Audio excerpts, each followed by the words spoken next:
appeared before the Congressional Committee to tell what I knew of activities which might lead to an attempt to set up a fascist dictatorship. The potential for the disastrous rise of misplaced power exists and will persist. The very word secrecy is repugnant in a free and open society. And we are, as a people, inherently and historically opposed to secret societies, to secret oaths, and to secret proceedings. President Bush signed a formal agreement that will end the United States as we know it. And he took the step without approval from either the U.S. Congress or the people of the United States. The secret organizations of the world power elite are no longer secret. It's known as the Bilderberg Group. Could their objective be world domination? I'm Jim Tucker. I've chased Bilderberg for 30 years. I'll never give up the chase. Bilderberg plan for the whole world is nothing less than world government. I'm not comfortable with that at all. Who elected these guys to run the planet? They are the elitists. They feel they should run the world for their own selfish interests. Now we can see a new world coming into view. A world in which there is the very real prospect of a new world order. Bilderberg is making great progress toward a world government, and only an educated, informed public can stop them in their tracks. David Rockefeller admits in his own memoirs that he wants to destroy the United States. Right. He's a traitor! It's good to be back at the Council on Foreign Relations. As Pete mentioned, I've been a member for a long time and was actually a director for some period of time. I never mentioned that when I was campaigning for re-election back home in Wyoming. Let us never tolerate outrageous conspiracy theories.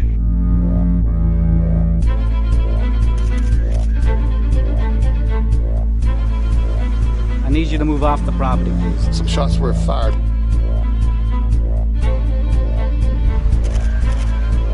There's Bilderbergers right there. The Trans-Texas Corridor is a vital part because we stop here in Texas. We stop the new world order right here in Texas. This thing started here. And to save this country, we kill this damn thing here.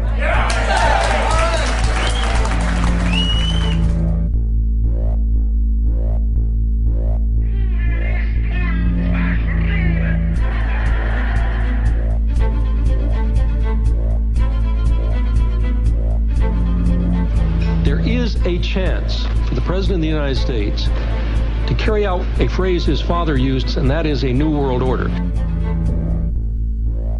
Your new world order will fall. Humanity will defeat you. The answer to 1984 is 1776.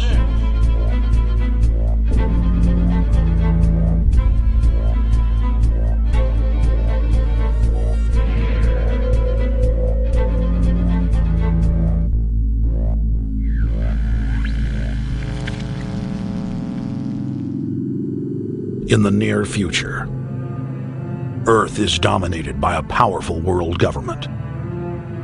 Once free nations are slaves to the will of a tiny elite. The dawn of a new dark age is upon mankind. Countries are a thing of the past. Every form of independence is under attack, with the family and even the individual itself nearing extinction. Close to 80% of the Earth's population has been eliminated. The remnants of a once free humanity are forced to live within highly controlled, compact, prison-like cities. Travel is highly restricted. Superhighways connect the megacities and keep the population from entering into unauthorized zones. No human activity is private. AI supercomputers chronicle and categorize every action. A prison planet dominated by a ruthless gang of control freaks, whose power can never be challenged. This is the vision of the global elite, their goal. A program of total dehumanization, where the science of tyranny is law. A worldwide control grid, designed to ensure the overlord's monopoly of power forever. Our species will be condemned to this nightmare future unless the masses are awakened to the New World Order master plan and mobilized to defeat it. Erected by a secretive group, the Georgia Guidestones are a testament to the elite's plan for a world religion, global laws, with a global court and army to enforce it. And set in stone, it is written that the population never rise above 500 million.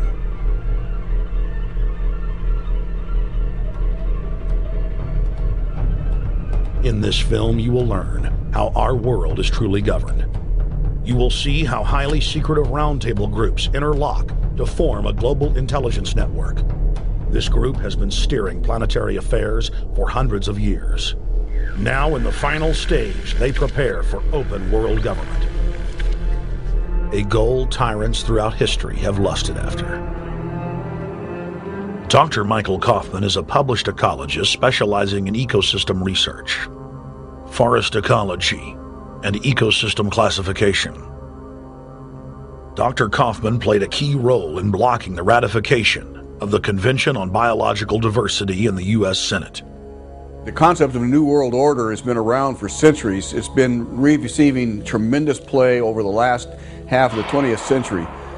George Bush, the first senior president, George Bush, used it a lot in his speeches and really implies that he really wants to see a order in which we have a universal or a global type of governance in which every human being on planet Earth is ultimately responsible to policies that are being formulated at the international level. It is a big idea, a new world order.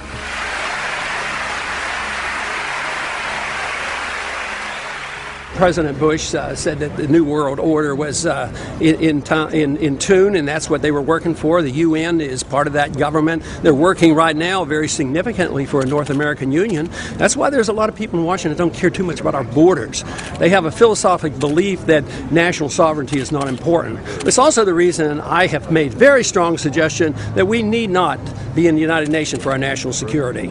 It's really always the same. You go back throughout all of history, the Roman Empire, the Soviet Union, Hitler during the Nazism was always saying that it's going to create the utopia for the average person, when in fact, history always shows that it does exactly the opposite. Conquest and empire is as old as civilization. Babylon, Egypt, and Greece. They all built empires in an attempt to rule the world. The Roman system at its peak dominated the known world. Complex governmental systems were developed to control diverse populations. During the period between the 15th and 19th century, new empires emerged and again waged war for supremacy. The nobility, as well as the thriving merchant class, were financed by a handful of private banks. Many of the great money houses would hedge their bets and finance both sides of a war. Sophisticated intelligence-gathering networks gave the financiers a clear edge over the governments they were slowly gaining control of.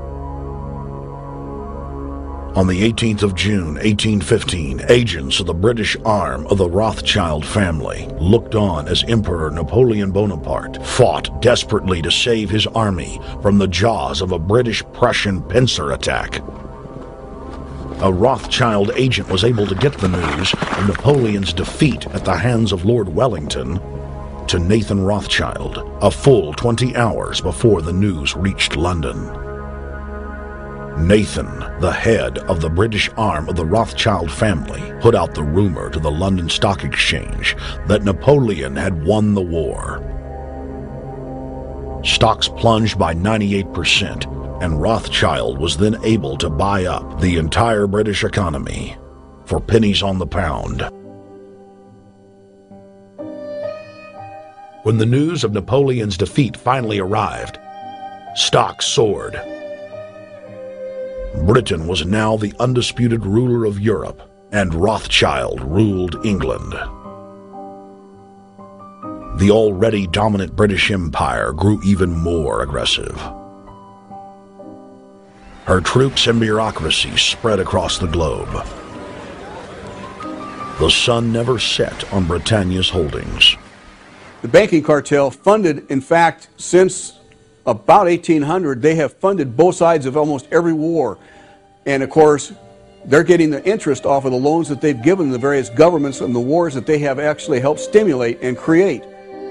By 1900, Germany was a rising force and a leader of the Industrial Revolution. World War I, for instance, there was absolutely no reason to have World War I, except that it was an ideal opportunity for the banking cartel to make a pile of money by funding both sides of that particular war.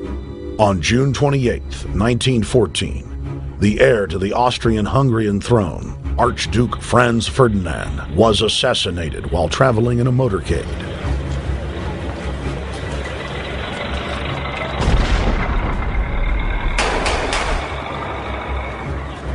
The Black Hand, a Serbian secret society with connections to French and British intelligence, took credit. World War I had begun.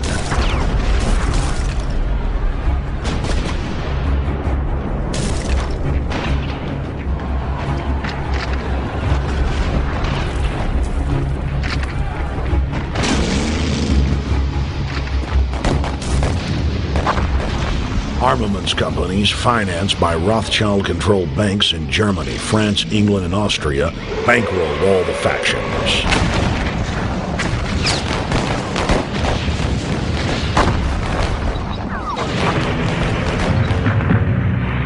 At least 20 million were killed in the war. It was a conflict so terrible the people vowed to never fight again. They dubbed it the War to End All Wars. Question is, why did they want war? Well, first of all, is money and power.